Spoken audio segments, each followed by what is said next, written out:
हनुमान, समुद्र सब नदियों का स्वामी है।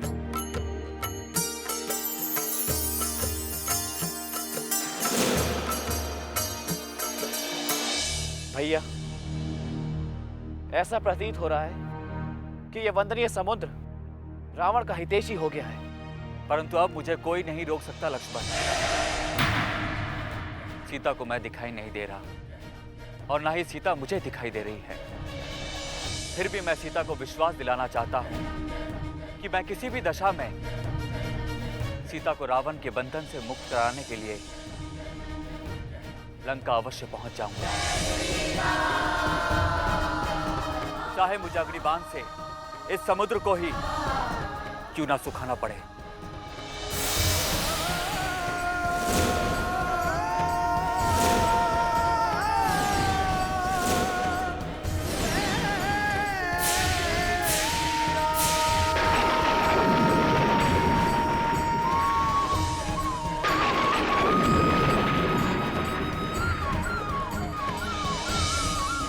सुना आपने माता त्रिजटा?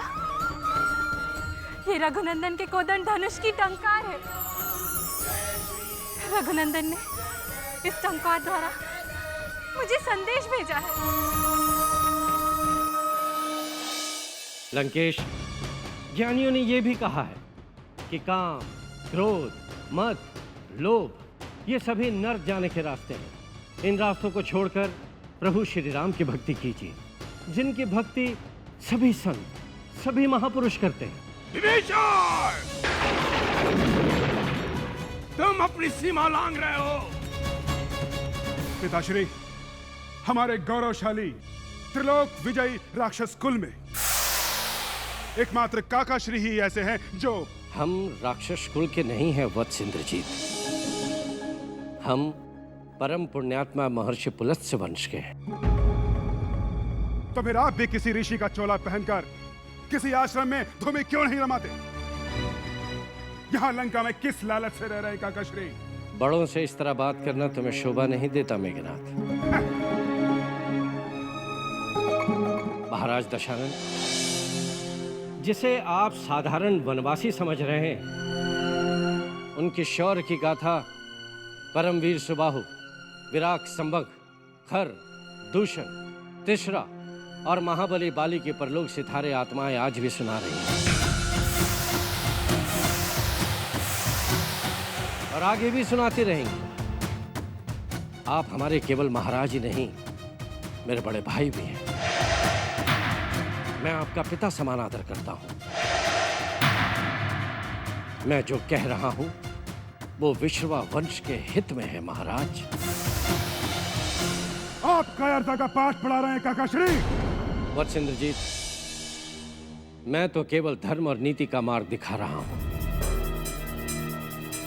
मेरे आदरणीय भ्राताश्री, कभी कभी काम और क्रोध के आवेश में आकर बुरी मति बुरे मार्ग पर खींच कर ले जाती है। अपनी भूल का ज्ञान होते ही उसे सुधारने में ही समझदारी है।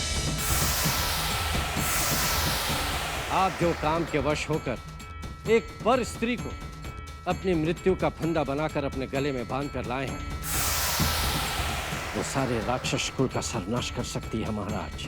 विभीषण!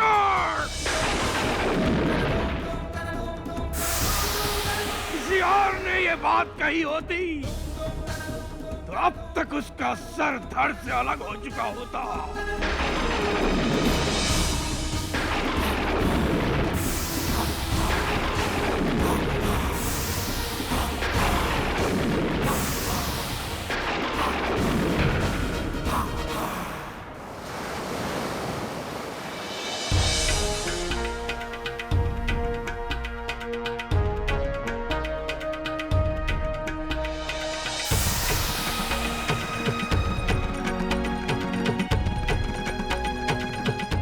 महाराज सुग्रीव, समुद्र पार करके लंका पहुंचने का कोई उपाय बताइए।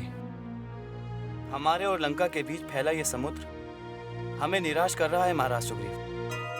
पिछली बार तो पवन पुत्र ने समुद्र लांघ कर हमारी समस्या का समाधान किया था, किंतु इस बार संपूर्ण सेना हमारे साथ है। इसलिए अति शीघ्र हमें संपूर्ण सेना को उस पार ले जाने का उपाय सोचना होगा। हाँ रघुनंदन, जामवंत जी ठीक कह रहे हैं। शीघ्र ही हम सब मिलकर समुद्र पार करने का उपाय सोच ही लेंगे, और एक बार यदि समुद्र लागने का प्रबंध हो गया तो समझ लीजिए कि लंका और लंकेश का विनाश निश्चित है। विभीषण, तुम मेरे अनुज हो, इसलिए मैं तुम्हारे व्यवहार पर ध्यान नहीं दे रहा, परंतु तुम इसे निर्बलता समझकर मेरा अपमान करते ही जा रहे हो। क्षमा करें लंकेश्वर, आज हम यहाँ विचार विमर्श कर रहे हैं, और विचार विमर्श करते समय ये प्रकोप शोभा नहीं देता। आपने मुझे मान देकर मेरे विचार मांगे हैं, और मेरे विचार से जानकी को सम्मान पूर्वक उनके पति के पास पहुंचा देना चाहिए। विभीषण! इससे आपका मान घटेगा नहीं महाराज। विभीषण!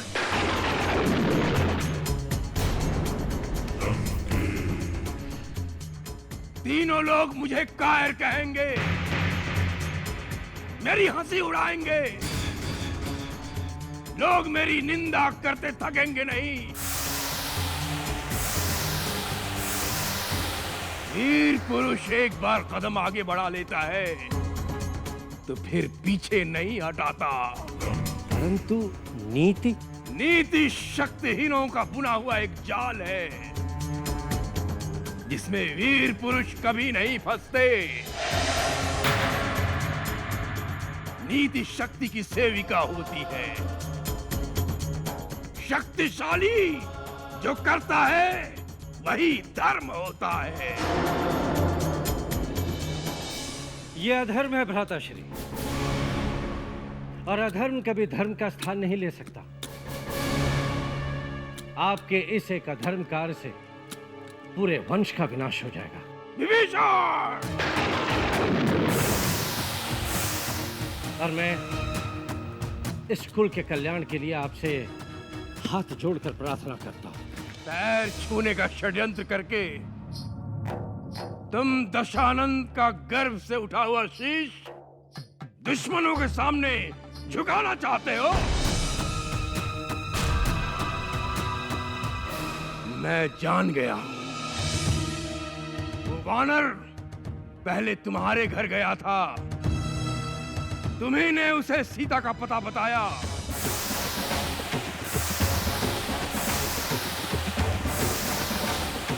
उसने पूरी लंका में आग लगाई, परंतु तुम्हारा घर छोड़ दिया। विभीषण, तुम सदा से मेरे विरोधी रहे हो, इसीलिए सदा शत्रुओं के हित में सोचते रहते हो। तुम लंका के भेदी हो विभीषण, तुम लंका के भेदी हो। मुझे धर्म और नीति का पाठ पढ़ाने की जगह उन वनवासियों को जाकर ये पाठ पढ़ाओ। लंका में तुम्हारी कोई आवश्यकता नहीं। नहीं भ्राताश्री, ऐसा नहीं है।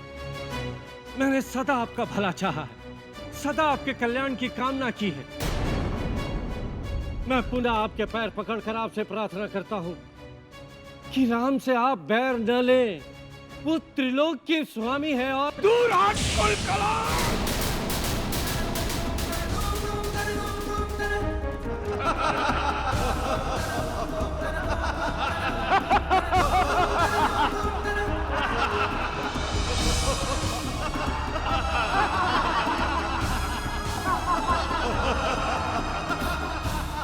तुम्हारे लिए लंका में कोई स्थान नहीं।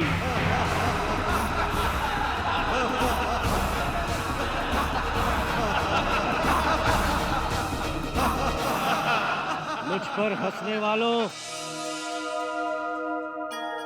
मैं तुम सबके सिर पर मंडराती हुई मृत्यु देख रहा हूं।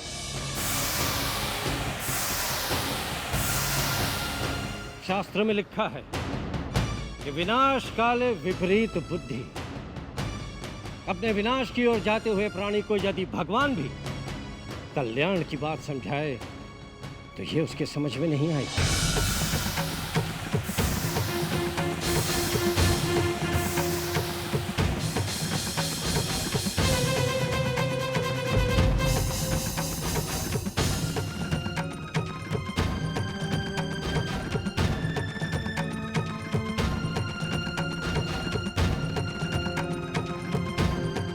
हे लंकापति,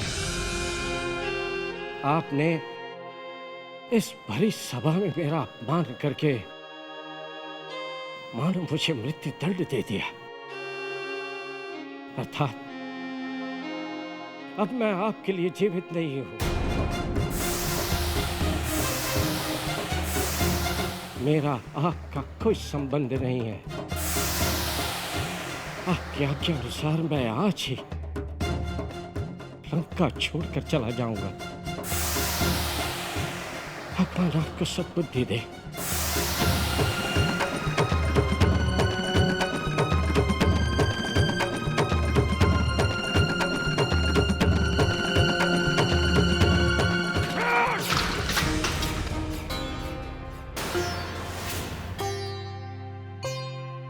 दंभी का जी नहीं भरा, मार अनुज को लात।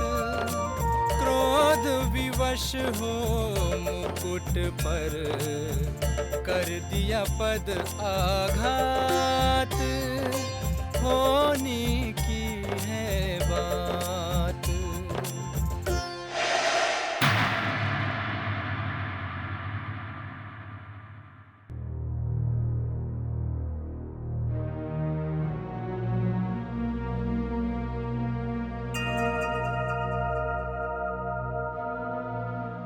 माता त्रिजटा, आप यकायक गंभीर क्यों हो गए?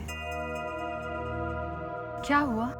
सीता, ऐसा प्रतीत होता है कि जैसे लंका का विनाश काल आ गया है। विनाश काल आता है तो हर किसी की बुद्धि भ्रष्ट हो जाती है, जैसे दशानन की हो गई है। क्यों? क्या किया उस दुष्ट ने?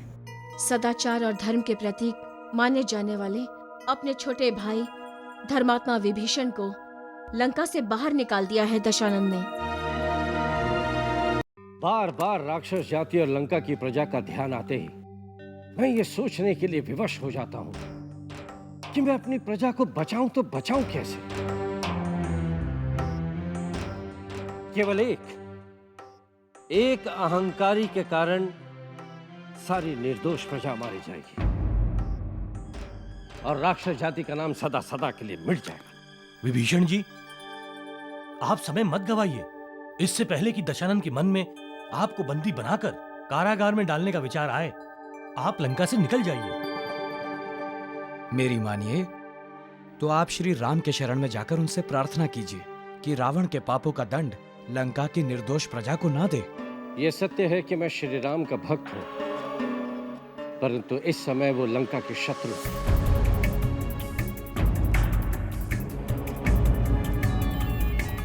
और लंका के शत्रु का साथ देना क्या धर्म नहीं होगा?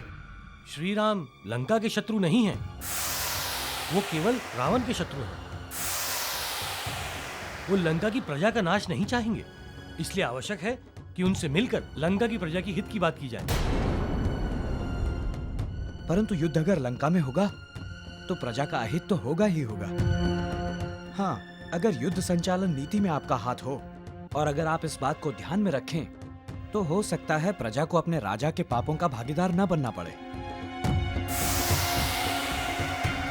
मेरा मन विचलित है। परिणाम जानने के लिए मुझे सम्मति चाहिए। मैं अपनी माता के पास जाता हूं। वो जो भी आज्ञा देंगी उसका पालन करूंगा।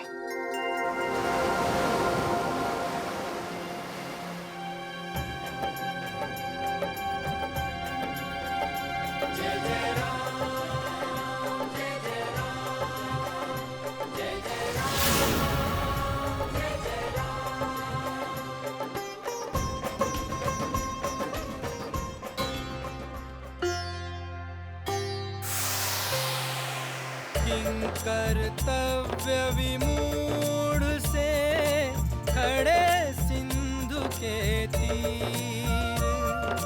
सिंधु पार कैसे करे सोच रहे रघुवीर। सन्मुख नीर ही नीर।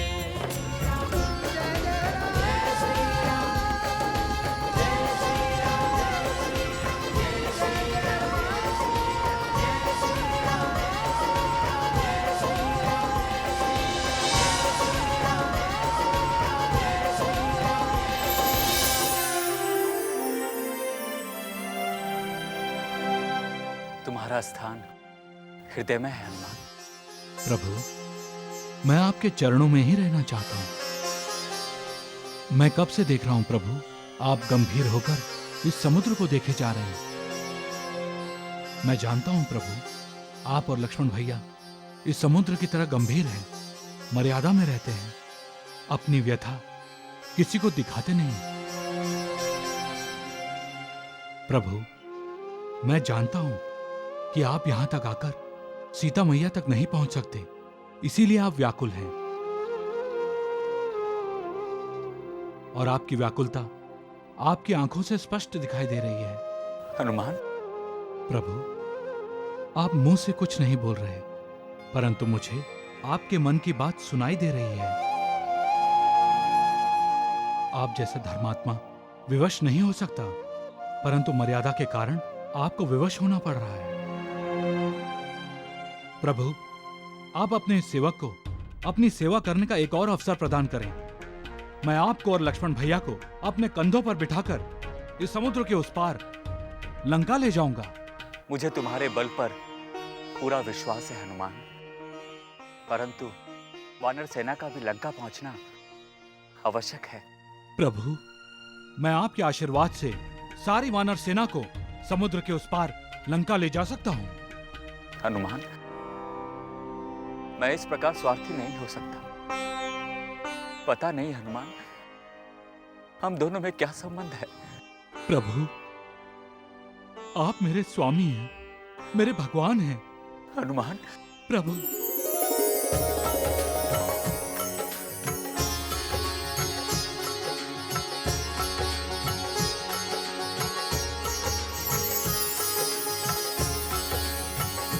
हनुमान, हम सब मर्यादा में रहकर समुद्र देव को एक अवसर देते हैं। हम उनसे विनती करेंगे कि वो हमें लंका जाने का मार्ग दे दें। समुद्र देव हमें निश्चित ही मार्ग देंगे।